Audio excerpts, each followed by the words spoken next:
That's right. Oh boy. Hi everybody. It's the Vitality Project. It's the Michael and Bob show, and we just let all the good stuff out. we talked before we came online here, and that may be the last inspiration we have. I hope not. That's funny. Yeah. Somehow we always find more. Yeah, I'm pretty sure it's a pretty endless font, to be honest with you. Michael, our topic tonight is part of, I'm actually making a transition in the posts for the next several days, looking at how to handle distress, how to handle what I call high-risk situations. But I just felt like I wanted to give homage to this piece tonight. Our topic is how to locate your calling. And the idea there is that, amidst the stress of life, and particularly for anybody who's in recovery from addiction, it's rough going, especially early on, is it can really help to have a North Star in mind. And I wanted just to kind of talk about that, a sense of vocation or calling. What's the purpose of this? Why bother? That kind of thing. And I just wanted to talk about it with you for a few minutes tonight.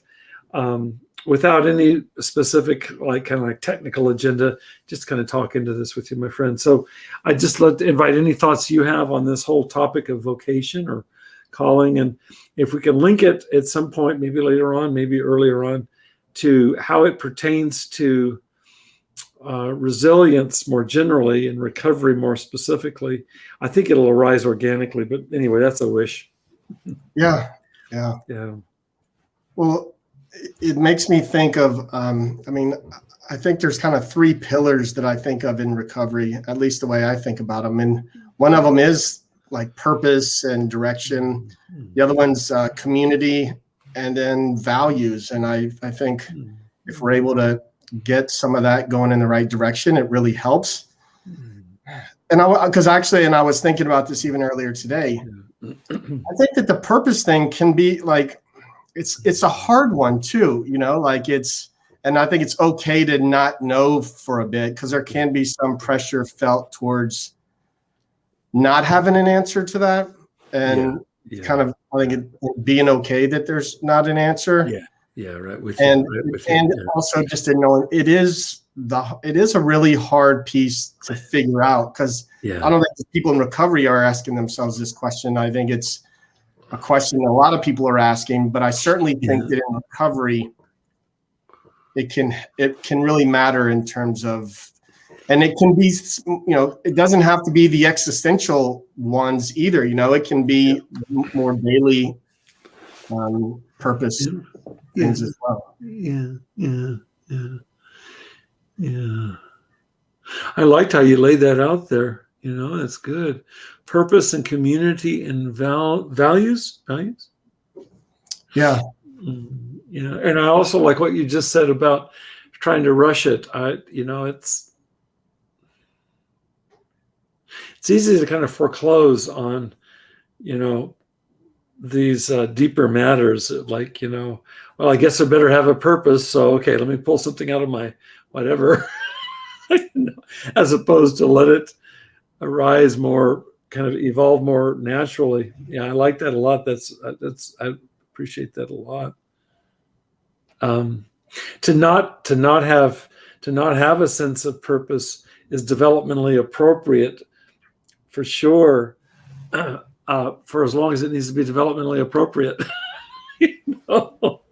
Yeah. And part of, the purpose could be seeking out that purpose. If I don't know what it is, doesn't mean I don't have one or that I'm not moving in that direction. But it's where I am in that journey, is trying to figure out what that is. And also, I think that it could be easy to think that it could be job related or, vocation, around that. But I just talked to this guy the other day, and he's not that he didn't say something that I don't completely, that I hadn't thought of before, but I like the way he said it. And it was somebody I was talking about, it was a new client, and he said something about, for his wife, her job is like part of her identity. It's huge. And for him, It's just an instrument in which he can live and pay the bills. And it's not like, it's not as important to him. And so it's going to be different for different people in terms of what this is. You know, it could be, you know, exercise, you know, like something that's just important to them, that is a mainstay in their life. And I think it could be job related, but it doesn't, I mean, I think it could be anything. Yeah.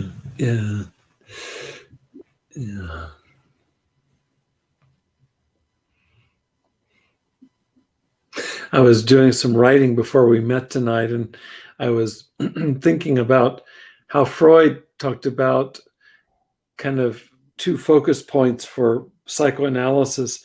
And he said, zu leben und zu arbeiten, to love and to work. And that I remember being raised as I think this has a lot to do with being raised as a male, and in the environment in which I was raised, is that this whole thing of whatever my vocation was going to be, that's kind of it was equated with my occupation. It was like whatever work I was going to do.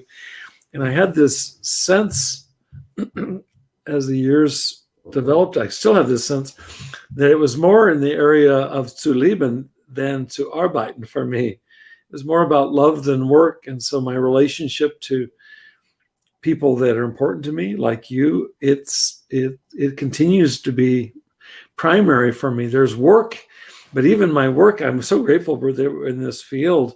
My work is kind of all mixed up with zu leben. is that I get to exercise. I get the privilege of exercising presence and compassion, ideally with people, all day long. That's my job. I don't have to do my job and then go do that someplace else. And I'm really grateful for that. And I like, just like how you put that, is that it's like one person's vocation is not to be judged by somebody else's vocation. Or by you know, you and I talk a lot about the social cultural matrix in which we live here in the US, or we could be living in another country, and it so conditions. I'll tell you, I think I've talked about this before with you, but it comes up for me.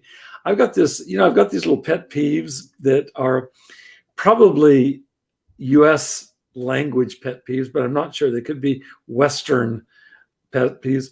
One of them is where success, that term has become, at least in my experience, equated with occupational success. And in fact, the metric is how much money you make. So success is how much money you make in an occupation. And then you die.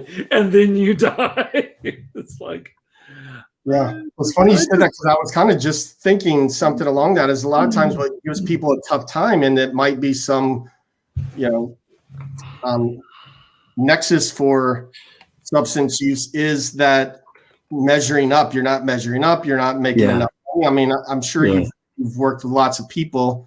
I mean, I think that this part's probably a bit more, I mean, with men and women, it's different in terms of what the measuring stick is, but it seems that for men, it's a bit more in terms of what you just said, kind of in terms of how much are you making? And, you know, it seems that even if that's not what people come, that's in most stuff that emerges problems for I think for some sort of measuring stick is in there for people.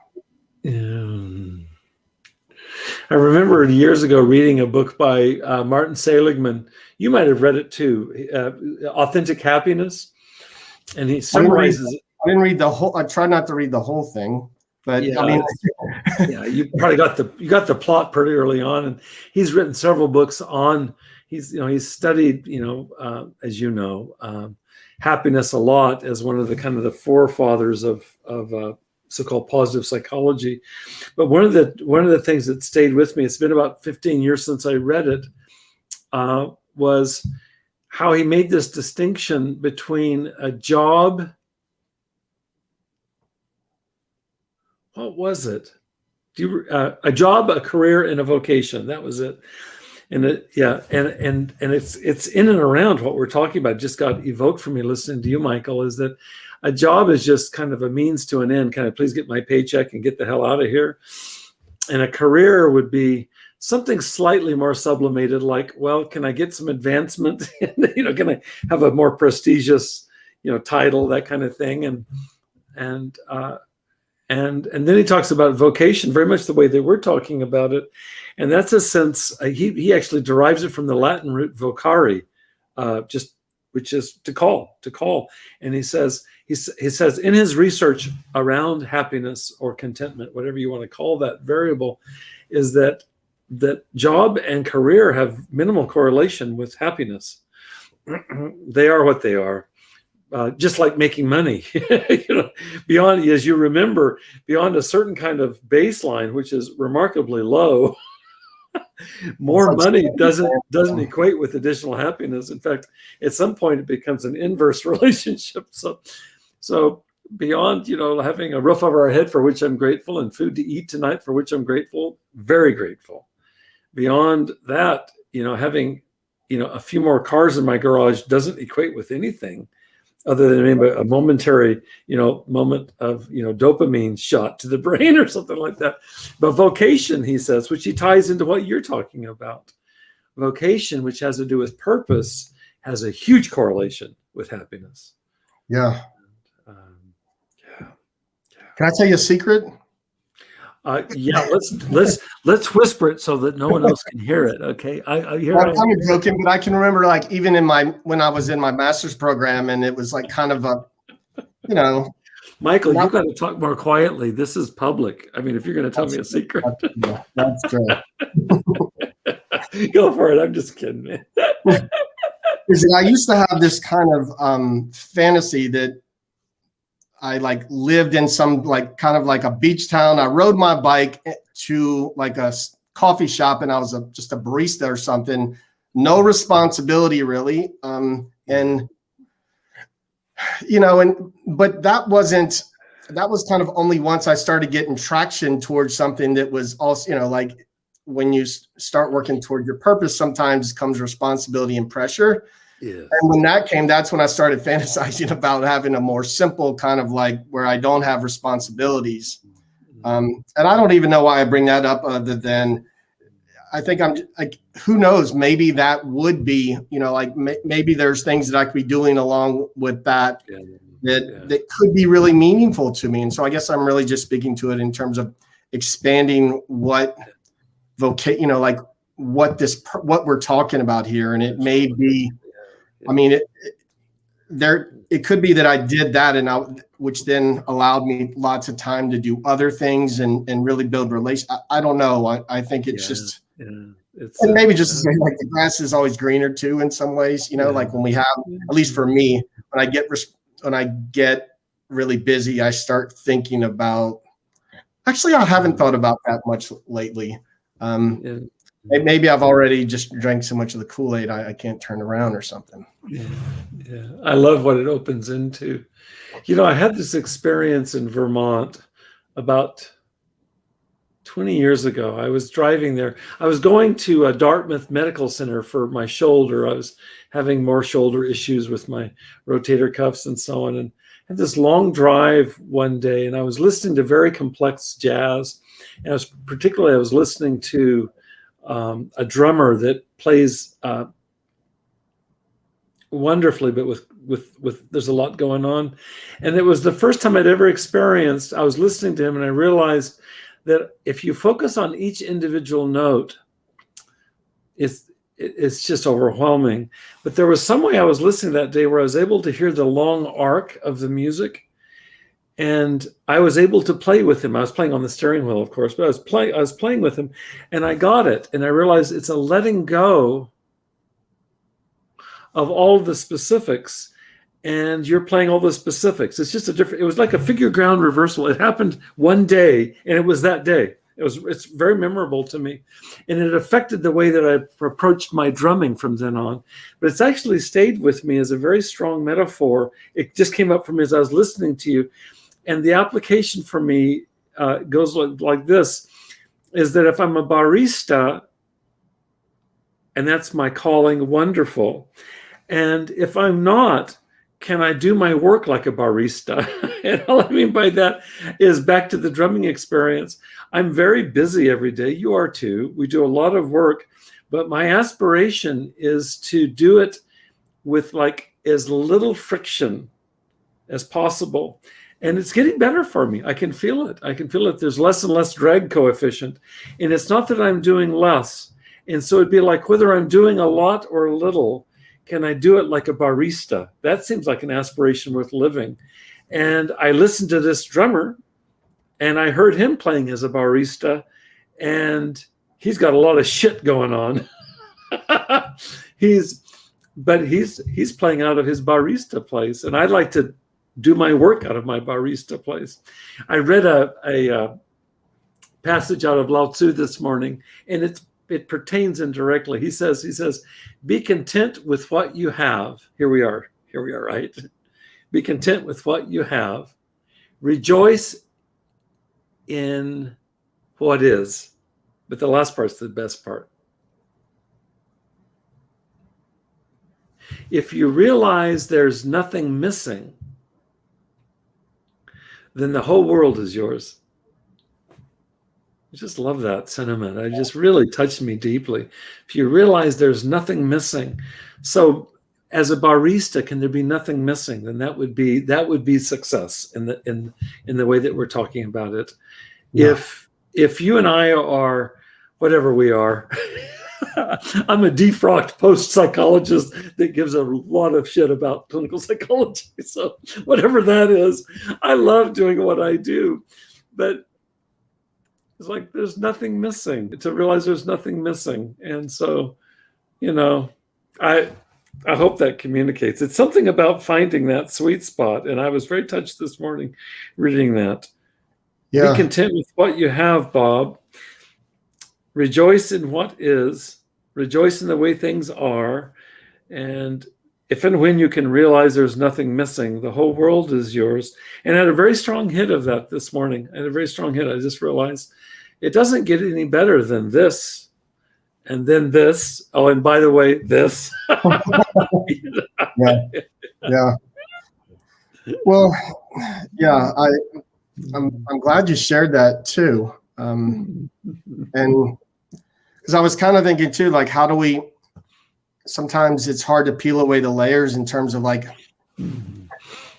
what do we want versus like, what is the world telling us what we should do, And when I think of, that's why I like the barista kind of metaphor, because it's unpretentious. It's, and it's kind of, what is important to us and what matters. And, it can be, there's just a wide range of what that is. And I think a lot of that is, I think about any time that I've said, hey, I really enjoyed this, period of time or this trip or this something. It usually has something to do with the people I was with, more than it is kind of where we were going or what we were doing. Yeah. And I think that matters too. Yeah. I want to say something. I got distracted momentarily. I just want to say, because it's relevant to what you're sharing. First of all, your secret's out. Michael, you're totally busted. I'm so sorry to say that. Alexis responded in a really precious way. I just want to read it because I don't think you have access to it. She says, that's a good dream. And she acknowledges that most of us have those dreams. And we'll just leave it in barista language. And then she says another point. She says she feels like the responsibility that you face or that she faces or that I face, that maybe it's worth it if it's something you're passionate about. And I feel like you're zeroing in, Alexis, on this dynamic, is that the only way that we can possibly do that, I mean, this is the whole point. The only way that we can possibly make it through this life is to find whatever you want to call that energy source. She calls it passion. We're talking about 𝗟᾿, about vocation. The title of this is Your Vitality Project. Where do you find your vitality? We can come up with like infinite metaphors for it, but it's like, that's the only way. I don't know.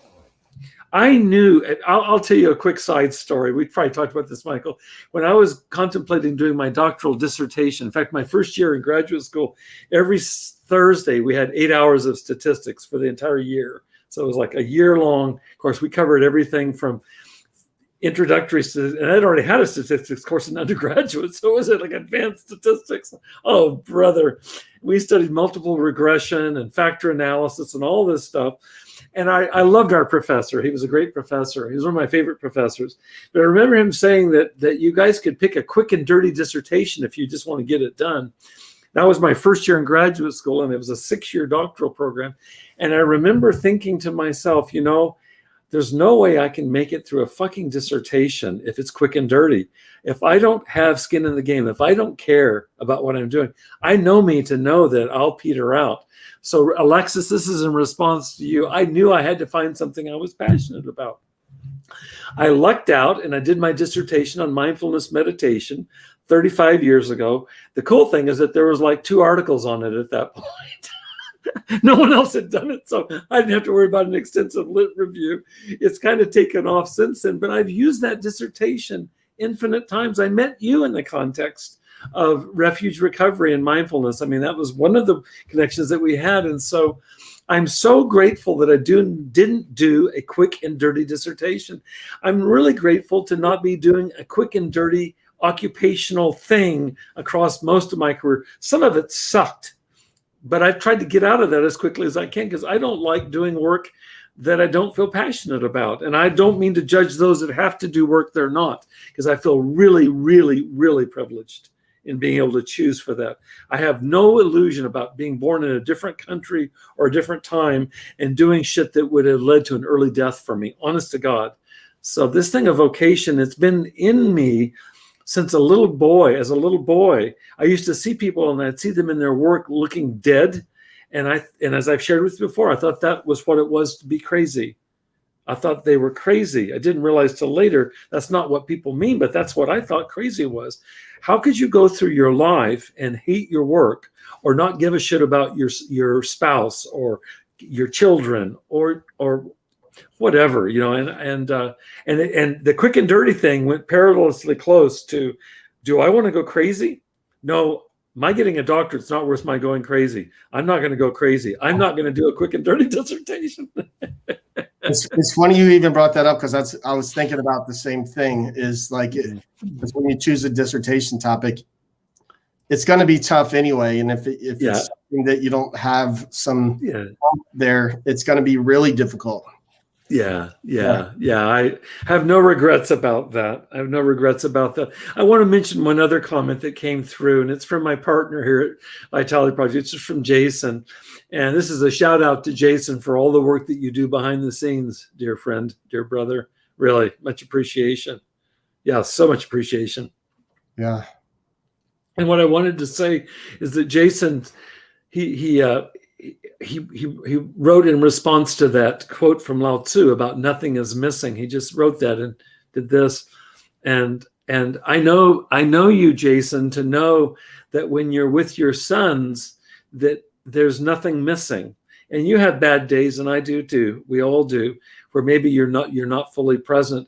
But what you give to your sons and what you give to your family, what you give to Lily, what you give to your work, it's like that's it. That's it, because that's what we're given.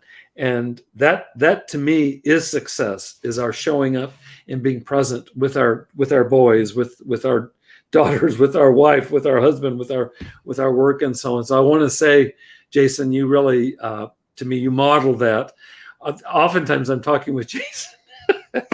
He's at a sporting event on the way, coming from, at it, driving his kids. And I just love the fact that he's engaged as he is. Jason, I've never told you this, but it's like, I have no precedent for that in my own experience growing up. And I was an athlete.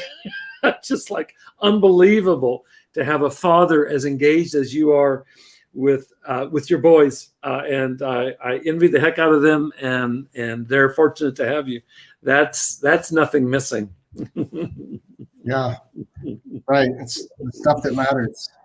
Yeah, yeah, yeah. Alexis, thank you for all of your sharing and responding. It's wonderful to hear from Spencer and Alexis and Jason tonight. It feels good. I know that I just want to relay the good vibes to you, Michael. They're appreciative of this conversation. I want to say this. I wrote a post today. It'll come out the next day or two. I actually video recorded it earlier this morning. And I want to check this out with you, and then we'll wind up for today, Michael. Sure. Michael, I'm convinced, and I stated it strongly, but I'm convinced over these 40 years of clinical practice, I don't know that I've seen anybody recover their life. Let's talk about addiction. Recover from addiction. I don't know that I've seen anybody sustain successful recovery. And I'm defining that as sustained and successful. And by successful, I don't mean how much money you make. I mean, do you hang out with your boys when they're playing lacrosse like Jason does? Is really engaged vitally in their life.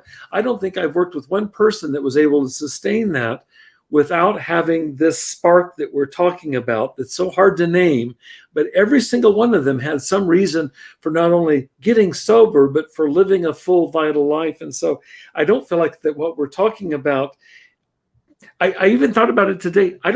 It's like what we're talking about is both the means to the end of recovery, and it is the end goal of recovery. It's both means and end. It's like living a meaningful life is ample incentive for me to get my shit together in my life. And it's why I would want to do that, because I want that in my life. So, yeah. Yeah, I think you're right. I mean, and I think for each part, it's finding out what that is. And I think the hardest part is then letting go of when you realize that it's not, when you're not doing that. Yes. And maybe I'll close with this. I was just thinking about this when I was like in third. When I was a kid, I swam a lot, but during the summer, I would swim on the swim teams. Yeah. But I'm trying to think what grade I was. I think it was third or fourth grade. I started swimming year round. Yeah. And I did it for a year, and I liked it, but it just wasn't there for me. And then the next year came around, and I can remember telling my mom, like, I just wasn't feeling it, because you go every single day after school and swim. Yeah. I mean, just laps. It's just and I just it just wasn't a good fit for And when I thought actually I was going to get a lot of grief from my mom, and just I needed to keep going. And she said, just that's fine. And I didn't go anymore. And I don't think I've swam a lot just doing triathlons and stuff since then. But I don't like swimming that much, but I've spent a decent amount of time swimming, and I'm an okay swimmer, but it's just not. Yeah. And I think a lot of it is I didn't like those laps at every day. Every time I go to the pool, it brings me back to that time when I smell chlorine. I go back to that time. And so I'm just saying that to say, like, it's okay to kind of move on from those things, and a lot of times there's stuff from other people where we think there might be to doing that. Yeah. Michael, I love your story, and I hope others can relate to it. I certainly can. Is that my parents were both amateur musicians, and I always had a really strong connection to music from earliest childhood on. And so they started me on piano when I was very, very young. I mean, like embarrassingly young. It was like, can he talk yet type young. and I hated it. It was my version of swimming laps. I freaking hated playing piano. And as soon as I was of age, I said, I want to stop this, and I want to play drums. And both parents at that point disowned me and never spoke to me. There's actually a little bit of truth to that, but they were both heartbroken. It's like, why would he choose to not be a musician anymore? Right. And so I started playing drums, and I know that with both my mom and my dad, God bless both of their souls, I think that both of them, they just thought this is just a silly phase that this little 8-year-old boy is going through. Well, it's 57 years later, and I still love drumming. It was like knowing what I didn't like freed me up to do what I do like. And I'm quite sure that 8-year-old boy didn't know that this would be a lifetime passion. But at least there was some sense inside, some instinct that as much as I hate this, I love music. I just need a different expression. I know you to know that you're a multi-dimensional athlete. Swimming laps year round, morning, noon, and night, that probably wasn't your expression of the athleticism that you desired, hence triathlete and all the rest. That includes swimming, but you just, and I just feel like I like what you said. Then as much as vocation is about heading in the direction of what we want, it's being able to be clear about what we don't want and letting that go. And we can sometimes get with such momentum. I could have been playing piano all those years. I love playing piano now, but it's like you with swimming. I can take it in small doses, but I don't want to practice piano morning, noon, and night. I've drummed morning, noon, and night for my entire life. I don't tire of it, you know. Right. And so it's like to be able to let go of something when it doesn't serve maybe is as much value as it is to move in the direction of what it is that inspires. And so really, really appreciate you bringing that awareness, that insight. I think it's an important piece. Yeah. Thank you. Yeah. Damn it, Michael. We've done it again. I just love hanging with you, man. Yeah, it's great. It's great, Michael. Yeah, Thank you. It's so nourishing. I wish you a wonderful evening, my friend, and see you again here in 2 weeks. Okay. All right. Yeah. You too, Bob. Take care. Thanks a lot, Michael. You too. Bye-bye. Bye-bye. Thanks everybody for being with us tonight. Thanks for your comments. Come back and join us again next week with our guest Doug. Michael will be back in 2 weeks. And then this Friday, I'll be here with 𝗟cie𝗰𝗿𝗶. So she'll be joining me every Friday night. So if you enjoyed this, come back for more. Appreciate all your input. Blessings and love to everyone. Good night.